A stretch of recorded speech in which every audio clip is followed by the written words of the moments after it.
Hello and welcome to this week's Glasstire Top Five. It is the week of November 5th, 2020. I'm Christina Rees. And I'm Brandon Zech.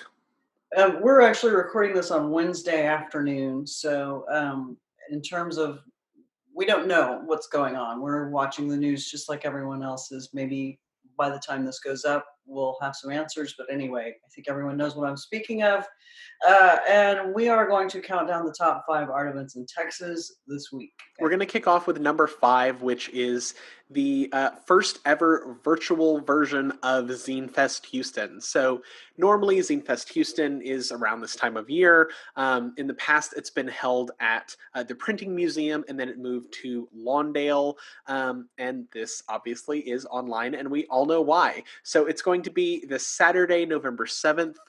From 12 to 6, there's going to be like a program of the festival streaming on Twitch. So normally the festival has some programming throughout the day. So all of that is going to be happening from 12 to 6. And then there's also links on ZINE Fest's site where you can go and buy zines and other various things from people who would normally be vendors at the festival. That's, this program is being heavily advertised and promoted by ZINE Fest, which is awesome. But just as importantly, go buy the stuff that you would normally buy if you were visiting ZINE Fest Houston. Or if you wouldn't be able to visit ZINE Fest Houston because you're not in Houston, use this as an opportunity to kind of expand your reach a little bit and learn about some zinesters who are part of this Houston community, because the Houston zine community is really great. I always find some good stuff whenever I go, and I can't endorse this enough. Number 4 on our list this week is at Road to Art in Dallas. It is the first solo exhibition of her work at the gallery. It's YASUYO MARUYAMA, and it's called Mind's Eye.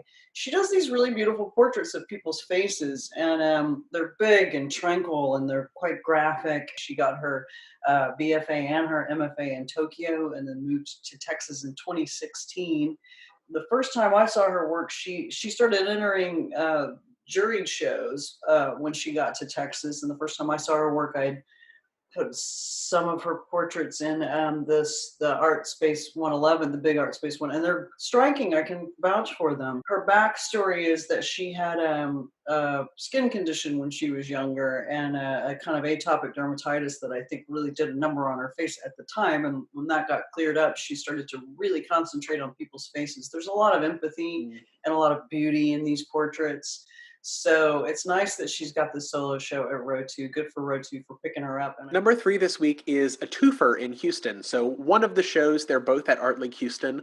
One of them is Rick Lowe, New Paintings and Drawings. And both of these shows are from September 26th to April 24th of 21. Both of these shows are Art League awardees. So this Rick Lowe show, Rick recently won the 2020 Texas Artist of the Year.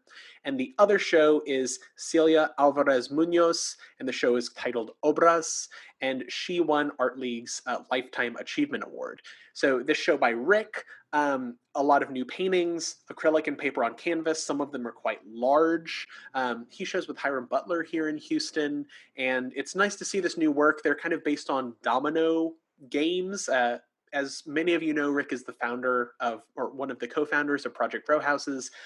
He's kind of infamous for, I think it was Wednesday night or Wednesday day domino games. So based on the patterning, that's what these paintings really draw on. so Celia was the winner of the Lifetime Achievement Award from Art League, and she was El Paso born and has lived in Arlington, I believe, for a long time. She's had a long and storied career, and she works in a lot of different media. She's dealt with issues around the border and women's labor. She does photography. She does a lot of different kinds of things. What we're picking this for this week is that both of them will be in conversation online on Saturday between 2 and 3 p.m.